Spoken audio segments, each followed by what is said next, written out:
Pidato Presiden Prabowo Subianto di sidang Majelis Umum PBB ke-80 beberapa hari lalu menuai pujian dari sejumlah pemimpin dunia. Tak hanya Presiden Amerika Serikat Donald Trump, pujian juga dilontarkan Presiden Turki Recep Tayyip Erdogan, Raja Yordania II Abdullah II, serta Presiden Peru Dina Boluarte. Dalam pidatonya, Presiden Prabowo menekankan pentingnya peran PBB, menyoroti kondisi Palestina dan menegaskan komitmen Indonesia dalam perdamaian dunia. Seberapa jauh dampak pidato Presiden Prabowo terhadap diplomasi dan citra Indonesia di mata internasional? Kami akan membahasnya bersama Guru Besar Hukum Internasional Universitas Indonesia, Profesor Hikmahanto Juwana. Terima kasih Prof sudah bergabung bersama Jopos TV. Terima kasih Rati, apa kabar? Sehat ya? Baik Prof. Prof, bagaimana Prof melihat atau menilai pesan utama yang ingin disampaikan Presiden Prabowo dalam pidato di PBB ke-80? Ya, pertama ya, kalau saya melihat ketika Bapak Presiden menyampaikan pidatonya, itu kan sebelumnya adalah Trump.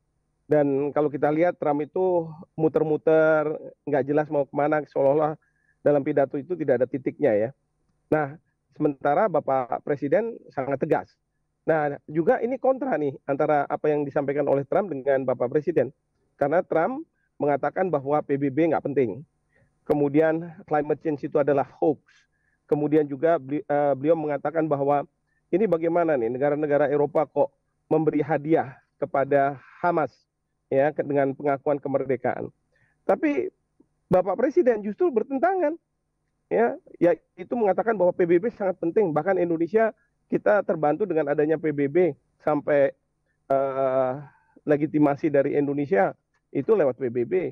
Kedua, climate change itu nggak hoax, ya karena ada di Jakarta itu sea level rise, ya jadi sea level laut itu naik terus 5 cm dan maka kita buat seawall dan kemudian juga Presiden Prabowo mengatakan bahwa two-state solution itu adalah solusi bagi Palestina dan Israel. Bahkan beliau berani menjamin keamanan kalau misalnya Israel khawatir bahwa dia akan diserang oleh negara Palestina di kemudian hari. Dan beliau mengatakan bahwa akan mengirim 20.000 atau lebih anak-anak Indonesia, laki dan perempuan. Jadi itu kan kontras, ya. Apalagi Presiden Trump itu kalau bahasa Surabayanya ngenyek gitu ya ke banyak pemimpin negara dan lain sebagainya. Sehingga apa? Sehingga setelah selesai itu Bapak Presiden mendapatkan selamat ya. Karena apa? Seolah-olah Bapak Presiden mewakili semua negara anggota PBB yang ada di situ. Bahwa mereka tidak suka dengan cara Trump itu. Pidatonya yang mengatakan mengecilkan peran dari PBB dan lain sebagainya. Nah, jadi itulah menurut saya yang menjadi sesuatu yang sangat bagus sekali bagi Bapak Presiden. Seperti itu. Ya, apakah gaya komunikasi Presiden dalam forum internasional tersebut sudah mempresentasikan posisi Indonesia sebagai negara besar di mata dunia? Oh iya, pertama gaya beliau ketika menyampaikan pandangan ya, itu dengan jelas. Bahkan di akhir itu beliau sebenarnya ingin membuat penekanan-penekanan ya. Tapi ketukan-ketukan di podium itu terdengar seolah-olah menggebrak-gebrak, di mana Presiden Trump justru memuji dengan gebrakan-gebrakan itu. Dan yang kedua, sopan, tidak seperti Trump. Bicara itu seolah-olah seperti dia dengan bawahan-bawahannya. Padahal ini kan kepala negara, kepala pemerintahan. Dan yang ketiga, substansi. Substansinya bagus sekali. Karena Pak Prabowo mulai dengan bagaimana rasanya negara yang dijajah, bangsa yang dijajah. Karena beliau mengatakan sebenarnya manusia itu equal ya, sama. Tetapi karena kita ini, karena kebodohan, akhirnya dijajah. 350 tahun. Bahkan beliau sampai mengatakan bahwa kita ini mungkin disamakan dengan anjing gitu ya, hewan. Karena di kolam renang itu kan dilarang anjing masuk dan pribumi dilarang masuk. Jadi sejajar kita. Nah, lalu kemudian beliau bercerita tentang pentingnya PBB. Tidak hanya bagi dunia, tapi bagi Indonesia. Dan kemudian beliau menyampaikan juga bahwa climate change itu penting untuk dibicarakan antar negara-negara. Bahkan kemudian juga beliau menyampaikan bahwa Palestina harus merdeka. Berani beliau mengatakan bahwa kami Indonesia akan mengakui Israel sebagai negara kalau Israel mengakui Palestina sebagai negara. Karena yang saya mungkin Presiden Prabowo tahu bahwa Israel itu sangat ingin Israel menjalin hubungan dengan Indonesia dan karenanya mengakui Israel sebagai sebuah negara. Sehingga Presiden tanpa tedeng aling-aling mengatakan bahwa kita akan akui Israel sebagai sebuah negara kalau Palestina diakui. Dan soal keamanan, ini kan yang paling ditakuti oleh Israel itu adalah serangan-serangan dari Hamas, gitu ya, serangan-serangan dari Gaza. Nah, di sini Bapak Presiden mengatakan bahwa kalau kamu mengakui, kamu nggak usah khawatir, ya. Nanti kita semua menjamin dan nanti PBB akan menurunkan peacekeeping operation di mana Indonesia akan menyumbang pasukan.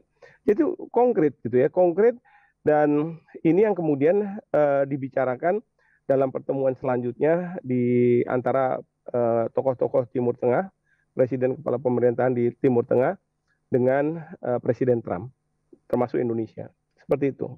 Ya, kemudian bagaimana Prof sendiri melihat konsistensi antara isi pidato Prabowo dengan prinsip politik luar negeri Indonesia yang bebas dan aktif? Ya, sangat konsisten. Ya, dugaan saya sekarang ini dunia sedang membutuhkan negara yang memang politik luar negerinya bebas aktif. Misalnya kalau misalnya Amerika Serikat atau Inggris, Prancis itu sudah dianggap bahwa dia akan lebih pro ke Israel. Sementara kalau negara-negara seperti Iran sangat pro terhadap Hamas, kemudian negara-negara di Arab mungkin tidak bisa berhubungan dengan Iran, begitu ya. Tapi kalau Pak Prabowo, beliau bisa kemana-mana. Ya, jadi mungkin nanti Pak Prabowo punya tugas untuk berbicara dengan Hamas. Pak Prabowo punya tugas untuk berbicara dengan Iran agar kalau Israel nanti mengakui Palestina sebagai negara, maka jangan ada lagi serangan-serangan dari Palestina ke Israel seperti itu. Oke, namun pernyataan Presiden ini juga sebenarnya menimbulkan pro kontra di mana ia bilang bahwa dia akan mengakui Israel sebagai negara jika Israel mengakui Palestina. Bagaimana Prof melihat pernyataan ini? Ya, sebenarnya kan two-state solution adalah kita akan mengakui Palestina dan kemudian kita akan mengakui Israel. Tapi berbeda dengan presiden-presiden sebelumnya di Indonesia, memang tidak menyebut nama Israel duluan. Nah, kan Presiden Prabowo ini pinter, dia punya bargaining chip. Israel mau melakukan hubungan dengan Indonesia, lalu kita katakan, oke, kita boleh melakukan hubungan. Tapi syaratnya, kamu akui dulu Palestina. Ya, jadi kalau menurut saya ini kepiawaian berdiplomasi dari Presiden. Seperti itu. Oke, jadi menurut Prof sendiri ini adalah sisi positif begitu ya. Kemudian sejauh apa dampak pidato tersebut terhadap citra Indonesia di mata internasional saat ini, Prof?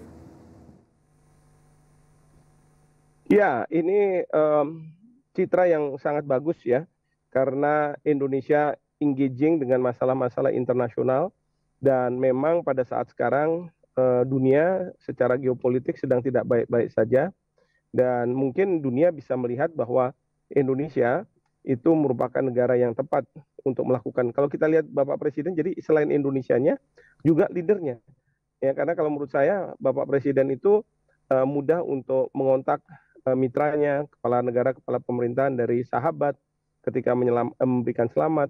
Bahkan beliau tuh dengan mudah berpergian ke luar negeri loh. Cuman 2-3 jam, misalnya kemarin di Qatar, langsung balik lagi. Jadi diharapkan leader seperti ini dia melakukan shuttle diplomacy.